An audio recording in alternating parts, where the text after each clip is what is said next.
welcome to Real Talk with myself, Anele, coming to you live on SABC 3. The stage is yours. Look, happy May Day to you, happy Workers' Day. To you who was or is at work today, as we pay tribute to your contribution in the workforce. But did you know that there could be someone working diligently with determination to construct your dismissal? Did you know that you cannot be dismissed for staying at home because of an illness or arriving to work late? Now, I bet you didn't know that you don't have to sign a written warning. While we celebrate Workers' Day, we also need to get just a basic grip, like a basic understanding of the ins and the outs of the employment law. A little bit later, we'll discuss if you're dying for a paycheck, like literally, are you working yourself to death? Right now, however, they are the women who we hand over responsibility to. They manage our homes when we're not there. They are the caregivers who step in to raise our children when we are busy working. They usually know the most intimate details, both good and bad, about our families. But how much do we appreciate the women who are so integral in our daily lives? I am joined now by Anele Dube, who's been a domestic employee for 6 years, and she joins us to talk about the plight of the domestic workers in South Africa. Anele, thank you for your time. Okay, thank you. And happy Workers' Day to you. Happy. So you've been a domestic worker for 6 years, no? Yes. You came to South Africa when you were 17 years old. Yes, when I was 17. Tell me why did you come here? What was the decision to come to South Africa? Oh, it's a long story. We'll make it short. All right, I know. I came here in South Africa on 2011, October. My mother was very sick and she was a domestic worker. In South Africa? In South Africa, yes. And then she asked me to help her because she was sick and she was pregnant. Okay. Yes. And then she trained me how to work as a domestic worker. So did you work for the same employer that your mother worked for? Yes. Okay, and they didn't mind that she was leaving and you were coming? No, they didn't mind because she had to leave to go to hospital and then I had to look after those children. Yeah. So I started there to be a domestic worker and then my mother died on 2012. So, and then my employers say, no, don't leave, we're going to hire you. Yeah. So they said, don't worry, we're going to teach you everything, how to cook, everything. So they teach me how to iron, how to do everything in the house. And now you're part of the family like your mother was? I'm part of the family. They took me like as their firstborn. Yeah. Because, yes. So how many people is your salary looking after here in South Africa and in Zimbabwe? No, in South Africa, I'm one, and then I sent my sisters at home and my baby, I got baby, 2 years, a baby boy. So I left them there at home in Zimbabwe on January. So I'm sending money and groceries there every month. Yeah. So let's talk about, because when we talk about domestic workers, yes, everyone thinks that your guys' job is easy, you've got a place to stay, you've got food, you know, you're just taking care of children and you're cleaning a house, you know. How difficult could that be? That's no, exactly. It's not easy because I wake up early in the morning, go open curtains, make them breakfast and then lunchbox to go to work. You see, after that I'm cooking at my place where I'm working, I'm cooking them supper. It's not easy. And I'm doing ironing, washing, cleaning toilets, bathrooms, everything. And there's dogs and cats that have to be taken care of. I'm looking after those things. So you said it yourself that the family that you work for, they take care of you, Yes. But obviously you are friends with other domestic workers and you hear of other things that are happening to them. What are some of the lows, like the terrible things that are happening to the domestic workers in South Africa that we're not aware of because we're out here thinking that your jobs are easy? No, it's like inside there in the houses, there is rules that they're giving us. Yeah. Other employees, they don't allow visitors. Yeah. So if you got visitors, you must go there to ask them that I got visitor. She's going to stay how many hours? She's going to sleep, or it's my boyfriend, or it's my uncle. So you need to ask permission. Even like there is holidays. Some of those, they are working on holidays. They don't say, no, you can take it off because it's a holiday. So it's hard. And others, they don't take off. They just work the whole month So they never get off. Yes, they never get off. So when do they get off? Because sooner or later they have to go home. Maybe on December, like now it's it's April now. Yeah. We need to go to holiday, even August. Do you guys know that that's illegal though? Others, they don't know, they're getting money and then they're getting paid and then they send food at home. Yeah. So they think it's fine. But by my side, I've got holiday, April holiday, August holiday, December holiday. So if I want to go home, I go home. They don't have problem with that. How often does your pay go up? Oh, sometimes it's last 3 weeks. And then by the end of the week, no, I don't have set. Yeah. No, but I'm asking in terms of, you know, let's say you're getting paid 2,500 a month. Yes. You know, when does it go up to 3,000 a month? How often is that? Is it yearly? Is it something you discuss with your boss, that you sit down and you talk about your commitments and that you need a raise in your money? Yes, we do. We do. But if they say, no, we don't have money to increase your money, I've got nothing to say. I've got nothing to say. If they don't have money, I can stay and I can work for that 2.5. You see, so that's the minimum wage. It's 2,625, ne? Yes. Let's talk about the minimum wage and the discussions that you with your domestic helper friends are having. You know, is it enough? You can say it's enough because we can afford those things that we want. We know our budget. Yeah. Yeah, we write down our things that we want, and then even though if it's short, it's like as we are domestic workers, you are having like those stock failure things, so you can save. Yeah, you can save. So it's like that. If you weren't a domestic helper, what did you want to be? Because I know that you may like it, but you kind of got pushed into it because your mom was sick and then she passed away, then you had to step in for your mom. But what did Knowledge want to do? Wow.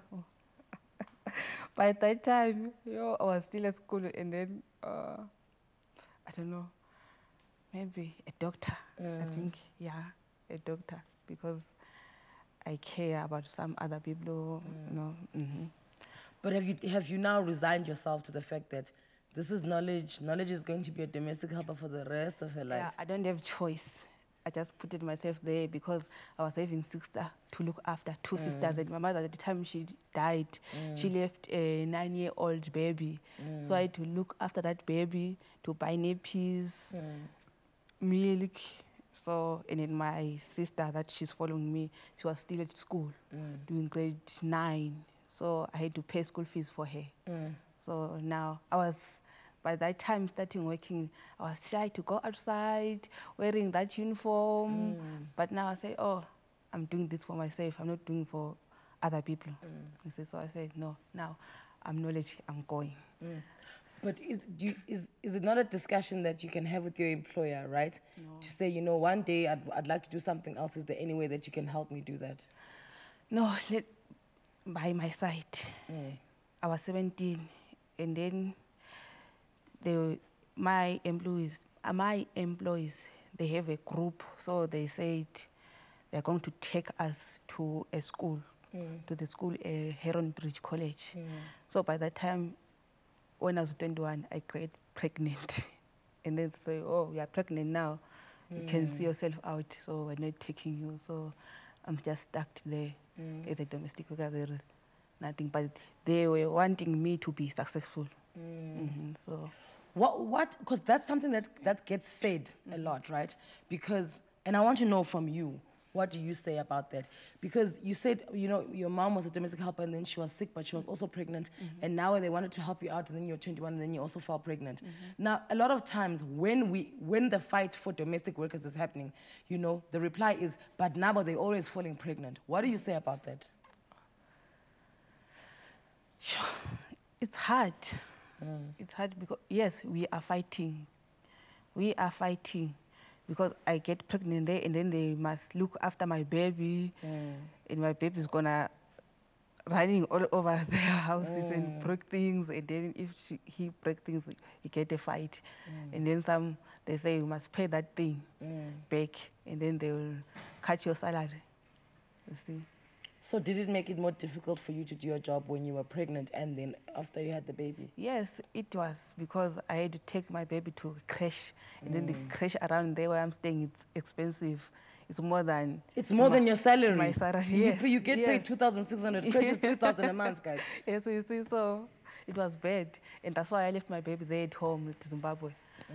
So it's better, even though I can send 1.8, 2,000 rand, and then I will left with some other money, maybe 500, 600 rand, I can survive. Basically you live on 500 rand a month. Yes, I can survive with that money, because I know I will pay society, and then stock fella, 100 rand, and then me, they're buying me food, like meal, 2 kg of chicken and sugar, so I can survive with those things.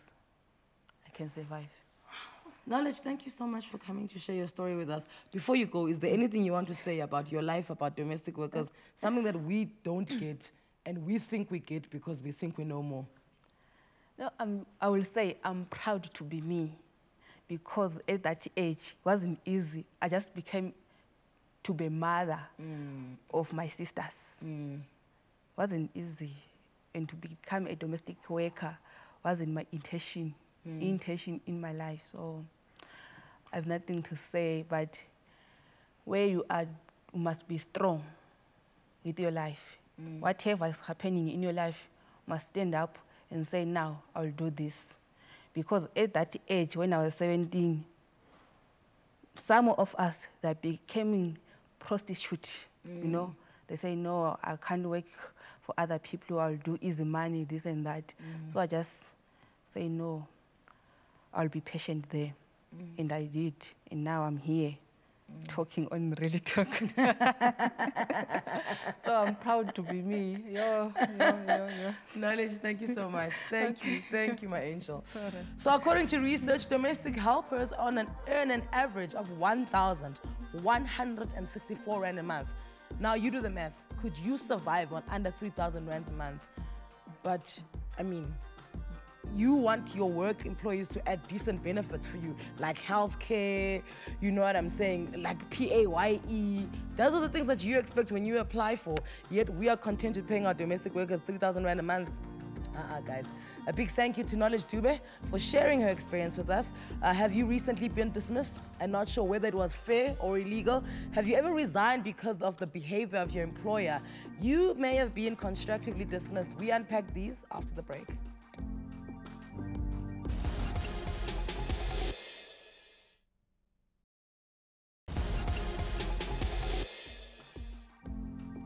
And welcome back. You're watching Real Talk. Thank you so much for watching on your Workers' Day.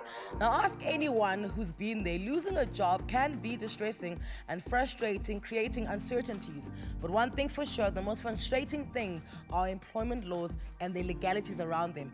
Gross misconduct, incapacity, the difference between a constructive dismissal and an illegal one. Look, it all gets a little bit confusing. And to help us get around the legal jargon and technicalities of dismissals, we turn to an employment lawyer who knows the subject quite well. Not only is she a commissioner at the CCMA, but also the acting judge at the Labour Court. But she joins us now as a labour law specialist. We welcome on to Real Talk on SABC3, Natasha Mone. Thank you very much. Lady, what is the difference between a retrenchment and a dismissal? All right.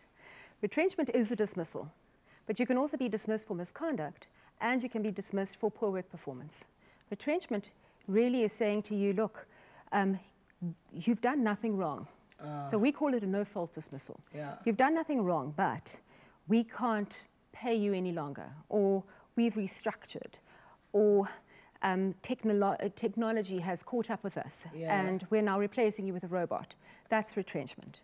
But then could employers use the umbrella of retrenchment to dismiss you, right?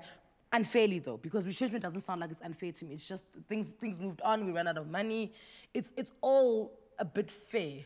You know, if employers followed the process, then the retrenchment would be deemed fair.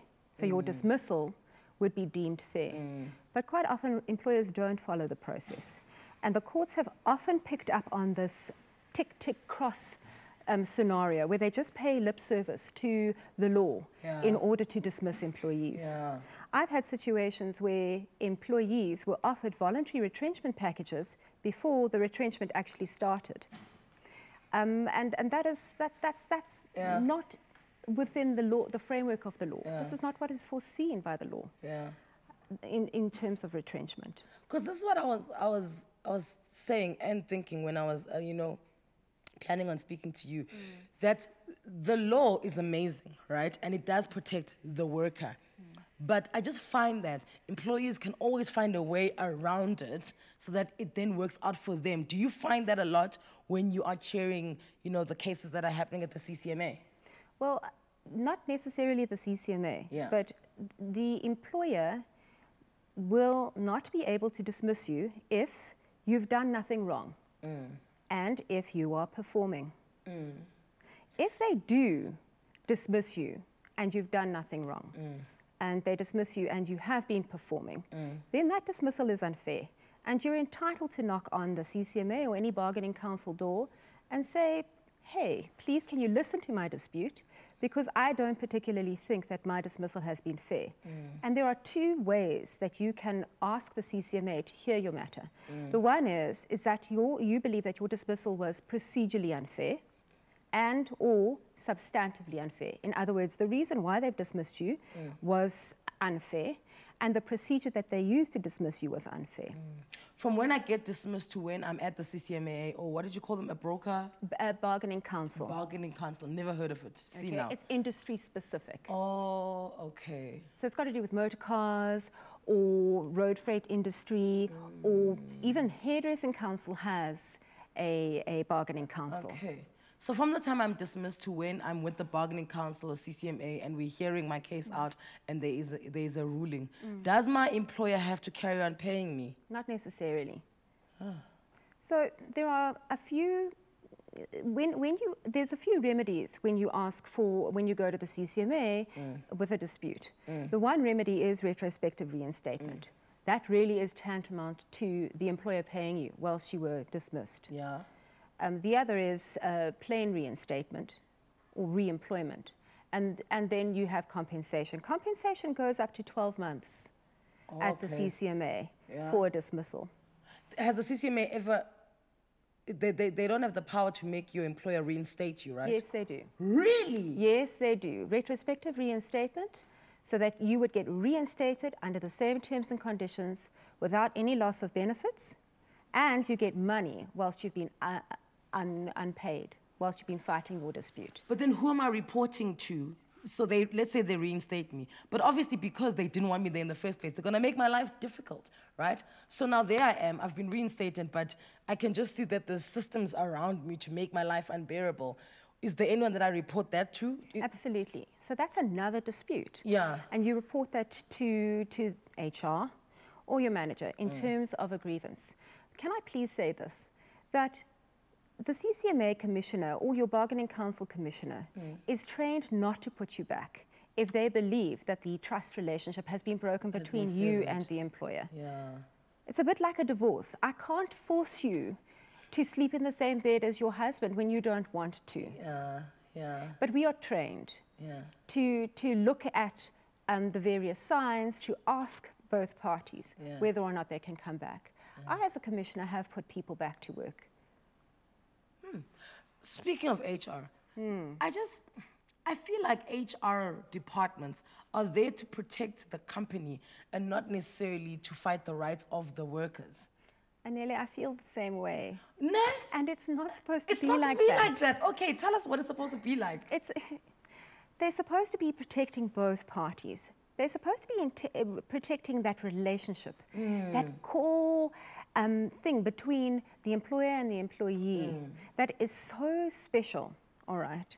We spend, if you look at it, you spend more than 8 hours a day At work. At work. That's more than what you spend with your loved ones. Yeah. They need to be able to set the boundaries. They need to be able to negotiate relationships, look at what's going on, and be able to fix it in the best possible way. I don't believe that they are doing it. For instance, the one example that I have is when the employment relationship has changed. They've now swapped your working hours from 8:30 to 8.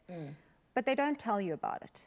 And all of a sudden, you're getting written warnings for coming 1 minute past 8, 2 minutes past 8, 10 minutes past 8. And they haven't actually sat down and explained it to you. The other day, a lady came in to the bargaining council. She had been sent to us by the labor department. Yeah. And the human resources department, in fact, the director, had said to her, you know what, we've been overpaying you. And we understand you're getting 13,500 Rand a month, but now we're taking an extra 3,000 Rand off you. Now, you can't do that to employees. Yes. Firstly, they need to understand why you're taking this money off. And you need to be able to talk until they understand, until they comprehend, because they have to go home. Because they say, we're taking 3,000 Rand off. If you don't want it, we'll find somebody who'll do it for 10,000 Rand. Well, that's exactly what her feeling was. Her feeling was, I can't complain. If I complain, the company is going to fire me. And this is really unfair. Questions are often asked around constructive dismissal. Employees relate to intolerable working environments and are sometimes left with no choice but to resign. And employers ask the question, the employee has resigned and is claiming a constructive dismissal. What do we do? After the break, we speak constructive dismissals. I did say on social media, I was tweeting you guys earlier, it was the most fun. Thank you for that. I did say that we've got our WhatsApp number. Please send in all your questions. Natasha is here. She has got the labor mind guru thing going on. Any questions that you may have, you want to stay anonymous and you can't let anyone know that this is how you're feeling at work, this is the perfect time to do it. So tweet us right now, WhatsApp us, we'll come back. Natasha's still here.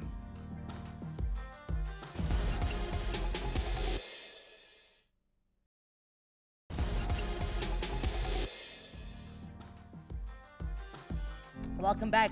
Increasingly, employees are resigning and claiming they did so because the employer made their continued employment intolerable. But what exactly is required for an employee to succeed in a claim for constructive dismissal? I'm still in conversation with a labor law specialist, Natasha Moni.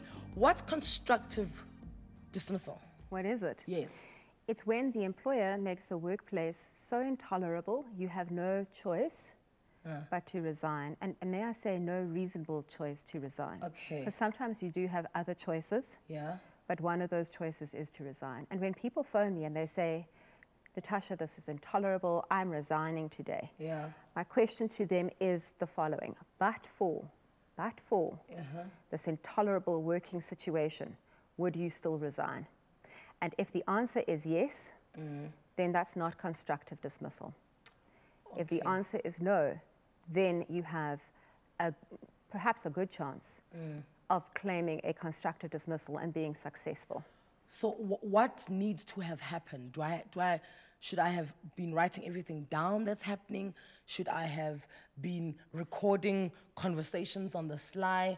Do I need witnesses who are going to, you know, say, Anele is right, it was terrible for her to work there? I'd like to say all of the above. Okay. But I'd also like to cover that with the following. A paper trail is an excellent start. And we all use email. So it's not a very formal way of communicating, but it possibly is the best. So I would turn around and say, Anele, we had a conversation yesterday in the hallway, and this is what it was about. And if you answer me, Anele, and you say, yes, I remember, or no, I didn't, then you're starting a conversation, which is a great tool to mark it down. A diary is also a great tool. People often think that taping conversations is illegal and it's unlawful, but it's not. Okay. When you're having a conversation with somebody, that is possibly recorded in your memory as well. It's on the record. It's on the record. Yeah. And so the only time you would really use that recording is when you're saying to that person, but hang on a minute, you said blue, and now you're saying red. Saying you said red. Yeah. And I've gone back to the recording, and actually you've said blue. All right, so tweets are coming in. At Nzi King says, emotional abuse, harassment by senior employees in the retail industry towards homosexuals is a problem. Please address. Because you see now, if I'm throwing slurs at you, right, for your sexuality. How do you prove that outside of having witnesses who chances are not going to come up for you because they also want their jobs? But it's tough for me to go to work if the fact that I'm gay is an issue. Well, the first thing you need to do is you need to go to HR and you need to, in writing, say, this is what is happening. And I want it addressed, and I want it addressed now.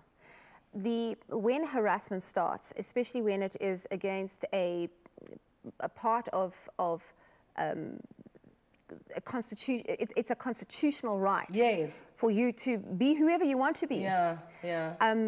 And if someone is taking that out on you, it is really deemed as serious and unfair and unreasonable. And defamation at most. Absolutely. But defamation, you're not going to get much unless you are Anele.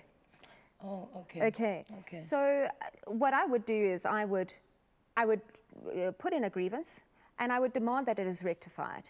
And I would tell the company how I want it to be rectified. All right. Either some form of socialization into other cultures, some sort of diversity training, et cetera, et cetera. You know, look, whatever it's going to take in order for you to make you feel better. If it is not addressed, go a little higher. If it is not addressed then you have a perfect opportunity to resign, tell them why you're resigning, and declare a constructive dismissal. Your resignation does not become a constructive dismissal until you tell the company why you are resigning, until you tell them how unhappy you were, what you did about it, and why. Right. Labour brokers do not have representation at the CCMA. It's very confusing to me, this thing. What's labour brokers and who can use the CCMA? All right, so all employees who have been dismissed, all employees really, can use the CCMA. Okay. All right, so that's what we call jurisdiction. All right. The CCMA can mediate, conciliate, and arbitrate. So even if I'm a freelancer, I can use the CCMA? If you are an independent contractor, Yes. you cannot use the CCMA because you're not an employee. Oh, there we go. That's how they catch you out. Yes, they do. They do. But then you do have an opportunity to, and the reason why they catch you out is the following. If you are a freelancer, you have more than one employer. Yeah. All right. Yeah. You're making money from various different employers. Okay, okay. Okay. So what's this labour brokering thing? The labour broker is someone who finds work for you, but somebody else has the control over your duties and responsibilities. Like a recruitment agency. Like a recruitment agency. So it means that I'm not fighting with the person I work for. I must fight with the person who found me the job. No. My suggestion to the employee is to actually take both of them to the CCMA. And let the commissioner decide. After the commissioner has heard what is going on, let the commissioner decide. There are specialist commissioners who specialize in finding out and who specialize in looking at this kind of rubric and this kind of complaint and working it out for the employee. Natasha, you are so popular right now. The WhatsApp line is going insane. Can we please get the intern one? Because I want to hear that question. Is quite good. Good evening, Anele. I just wanted to ask, are there any labor laws or any structure that protects volunteers and interns, like any type of body, or do they deal specifically just with HR, or are they included in the labor laws? They are definitely included in labor laws. If you have an employment contract or a service agreement with somebody else and they pay you for the service that you provide, they are deemed as employees. So what if I'm an intern and I don't get paid? If you're an intern and you're volunteering, Yeah. and do you get paid in kind? Yeah. You're getting experience, etc. Yes, yes. I would still go to the CCMA. I would still go to the CCMA. For instance, often people don't understand, especially employers of domestic workers don't understand, that if that person is on your property and staying on your property, you can't just kick them out if you dismiss them. You have to give them a reasonable amount of time to leave that property because that's their home. So interns and people who volunteer, Same thing. if they're getting paid in kind, I would still take it to the CCMA, let the CCMA or the bargaining council, let them decide. I think what you've done today, Natasha, is shown us that the CCMA is not just some cloak and dagger thing that's sit there trying to, you know, to protect the companies, right? You guys are really for the workforce. And thank you for the work that you do. And you have enlightened me, right? There were things that I didn't know. Oh, good. Dude, even me, I'm like, huh, this girl, really? So thank you so much. Anytime. I think you're going to be coming back. I'd love to. Yeah. I think you're definitely going to be coming back. There are definitely lots more that we need to be asking you. Thank you so much to Natasha Moni for that lesson in law, and I hope that you will sit down and also help you decide whether your employer's reasons for letting you go were legally sound and whether to pursue them or not. The CCMA is there and the Bargaining Council is also there. After the break, are you working tirelessly around the clock? Are you literally dying for your paycheck? Keep watching, because on the other side, we meet a young woman who nearly worked herself to death. Japan's got a word for it. It's called karoshi, literally meaning overworking yourself to death, slumped over at your desk, time of death, I'm gone. We'll talk about that on the other side of this. Come back.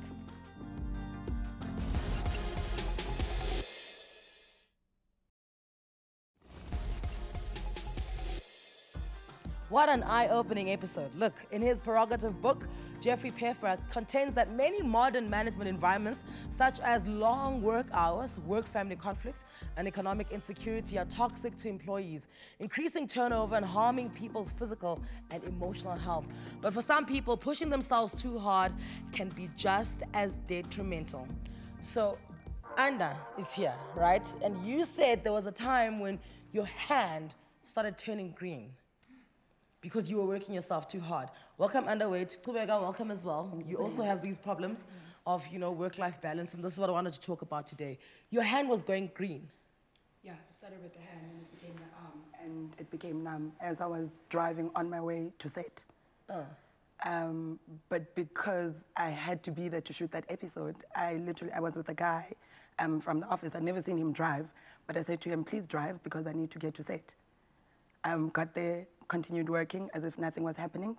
And so initially it was the hand, and then it started being the entire arm, but I continued working like that, feeling like that. Dube, how hard were you working yourself? It was ridiculous. Like, it was a time when I used to work in the hospitality sector, like doing waitressing. Like, we used to work shifts like from 6 a.m. till 12 midnight. And we got underpaid, and our managers used to exploit us in terms of our tips as well. So literally you're working for almost nothing, because what you're making is money for transport fare. You barely even have enough money to buy yourself lunch. Do you understand? You're there from 6 a.m. You get home like at 1 a.m. So it's 6 a.m. to 12. Till midnight, yes. Which is 12 hours. Yes. And you're not getting fed. No, and it's a restaurant, you understand? You're not even allowed to, you know, okay, as much as it's not hygienic, sometimes if you're hungry and there's that client who didn't even touch their food, you understand? You get tempted, so that's even not allowed. So we used to like survive on bread and margarine the whole day, breakfast, lunch, and supper, because the small money that you're making, you just want to save it up for the end of the month, you know, for all your responsibilities for month end, you know, but you're working like a slave. So you finally had to get hospitalized. Yeah, I had to, because I was spending 3 days at the office. I wasn't going home. I wouldn't go home, so... Would you take a change of clothes with your toothbrush and... I'd have to buy one, because when you're at the office overnight, you're not planning to be at the office overnight. Yeah. You keep saying, I'm going to go home now, I'm going to go home now. Yeah. And then I remember when it hit me that something was wrong, people were coming in, and I'd been there for 3 days, and I was standing outside, and people were like, those clothes look familiar. They've been looking familiar. So these people, do they not see anything wrong, especially the bosses of this production? Do not they, I mean, but girl, take a day off. Okay, so it's also a self-implemented thing, right? It is. Yeah. It is. So I ended up going into hospital. But ndangena laptop yam, box nomsebenzi wami. Though the psychiatrist said I must be injected to sleep, I would wake up in the morning and run around the hospital because I'm trying to get the injection out of my system, so because I'm you can work. Were you scared you're going to get fired? What was it?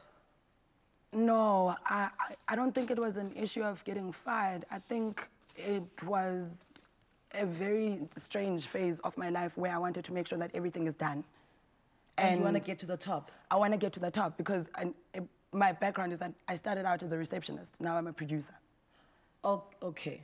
Okay. So I think I've always overworked myself. So that you cannot go back to being a receptionist because you're constantly trying to prove yourself. I think mentally. So now when you're in the waitressing field, what is it that you're trying to prove, right?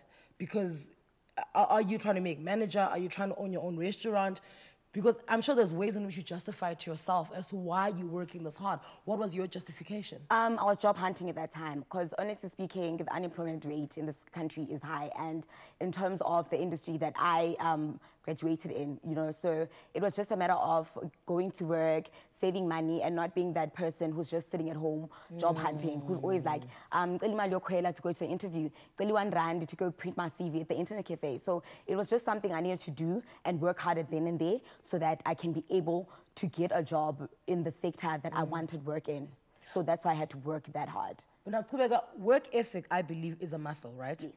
If you don't work at it, you're just not going to have it. Exactly. So we've established that you've got incredible work ethic, the fact that you can be at work from 6 to 12. Do you now have a job in where you want it to be? And how are you stopping yourself from being that person who's at work for 12 hours? Yeah, okay, unfortunately, not yet. I'm still looking at work where I want to be, but right now I'm a job seeker again. I find myself being a job seeker because I had moved from the province that I was working at, waitressing, to this one so that I actually pursue the field that I want to work in. What's the field that you want to be in? I have a degree in drama and theatre studies. So it's kind of hard to break through. So while you wait, you have to do odd jobs like freelancing, waitressing, anything that comes, you know, just to make the income and not to be that like pissed and be asking people and be that nuisance back at home, you know, because there's at some stage in your life you need to be independent and you need to be like you can't just be bothering people all the time. Everyone has their own problems, you know. So yeah. So when you worked outside the restaurant, apparently you worked outside the restaurant as well, and you said you were in a toxic job. What was that? Okay, it was a data capturing correspondence. So now this was like another sector now. It was like the medical aid sector for obviously a company that I won't be able to mention. And the toxic environment wasn't really the common generic ones whereby you're getting abuse from your superiors. It was abuse from within us as employees, like an environment of gossip, sabotage, you know, things like that. And it was actually very hard because you end up having anxiety, end up having insomnia, and you don't trust anyone. Suffering from depression, like you find yourself losing weight and people from work are complimenting you and they're actually the ones that are causing it. And then you have to lie and say, no, I'm on this diet. And it's a bit of a painful place to be in because when you're all subordinates, you're supposed to be, you know, family. I'm there with you more than I am with my family. I'm with you 10 hours. By the time I get home, I'm so tired to speak to my family. So in essence, my fellow colleagues and fellow subordinates are my family, you see. So yeah, it was hectic, it was hectic. And do you find that as well, it was the people you were working with, and not that they were going out of their way to make life difficult for you, but you just felt a competitive nature with them that if ever the boss comes in and they're firing somebody here, it mustn't be me, and that's why I'm gonna spend 3 days here working? Not necessarily, because at that point, everyone reported to me. So my issue was that I never want to wake up in the morning and arrive there and something is not done. So I would wake up literally in the middle of the night and have a panic attack. I'd start sweating and everything because I'm thinking, what if someone left and they didn't finish? And the show that we're doing was like every 4 days we needed to turn it around. So for me, it was if you're not going to do it yourself, if you're not going to do it, I need to find a way to be able to do it in your absence. And my somehow. job. And my job. So I'm gonna do so if 4 of you are dropping the ball, I'm gonna pick up all those 4 balls and this one. Yes, there was a day, it was actually at night, I think it was 2 o'clock in the morning. I was on YouTube learning how to edit. Because the guy had passed out.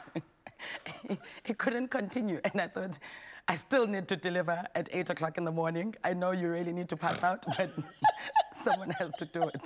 I'm not laughing. I promise I'm not laughing. We have run out of time with these two, but I could literally speak to them forever. No job should ever come at the expense of your health. Thank you so much to Anda. Thank you so much to Kubeka for sharing your stories with us. Okay, so what's the real cost of a toxic workplace?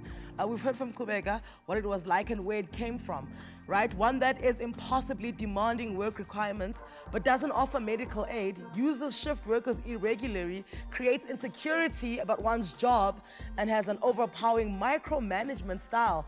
Do we know what these toxic environments are doing to our health? We deal with these after the break.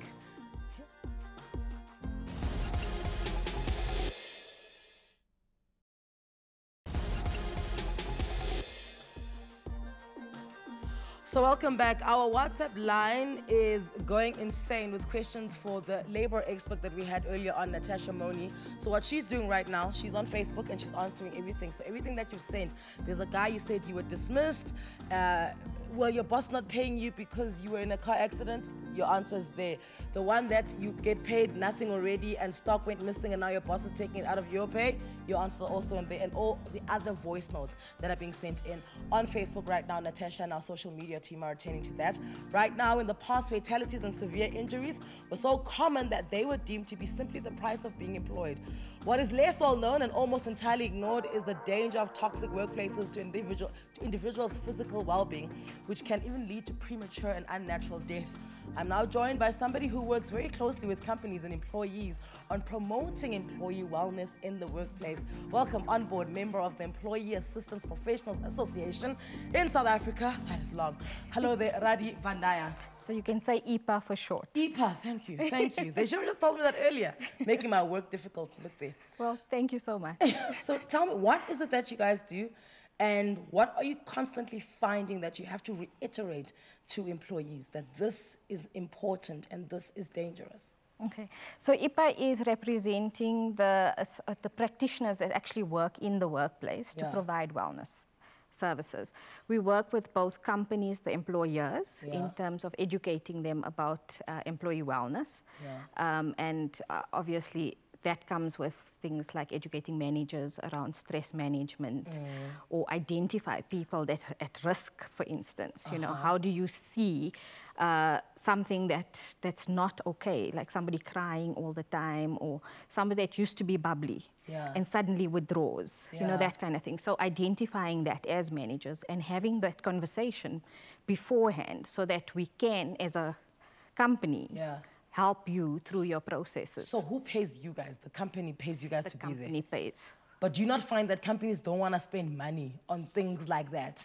Budgets are dwindling. Exactly, because budgets are dwindling and they're trying to maximize their margins. So, I mean, your service is amazing and it should be there. It's almost like having industrial psychologists around, right? Yes, yes. But in fact, we employ industrial psychologists and social workers, psychologists, attorneys like Natasha, and financial people, because wellness is not just an emotional issue. It looks at the employee from a whole perspective, you know, every part of your life, including spiritual, which we sometimes forget, you know. And I mean, do you not find that people are not allowed to express their spirituality at work because, you know, you've got Hindus, Muslims, Christians, atheists, and all of that? When you say spirituality, isn't that something that's always, you know, don't tell us about your God here, you're here to work? Yes, that is the case. But also just when I talk spirituality is allowing Ayanda to be who she is or just giving them that space to reflect and be self-aware. You know, so yes, it is the religious part, because when you're really low, what do you look at? Your religion. Your religion. Your higher power. Your culture, you know, the support systems that come with that. And you're from EPA, ne? Yes. EPA. Listen, we're out of time. It's just that everybody just shocked me today, so I wanted to speak more to them, but you'll definitely be back. I think we need to unpack the industrial psychology side, the spirituality in the workplace, as well as the stress in the workplace and how to manage it. So thank you for your time on a public holiday.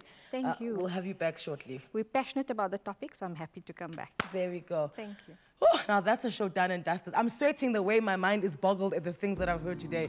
Thank you to all my guests who took time out from their holiday to share their experiences and expert knowledge on workers' rights.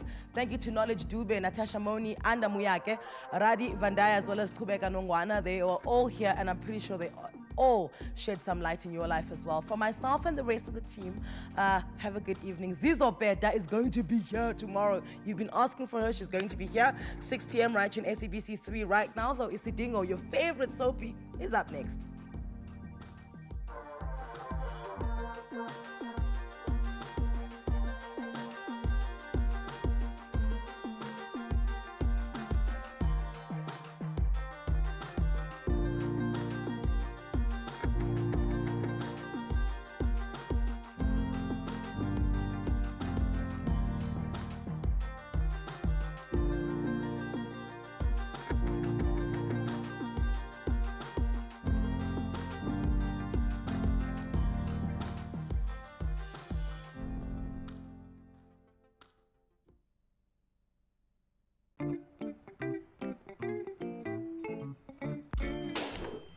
Cheeky.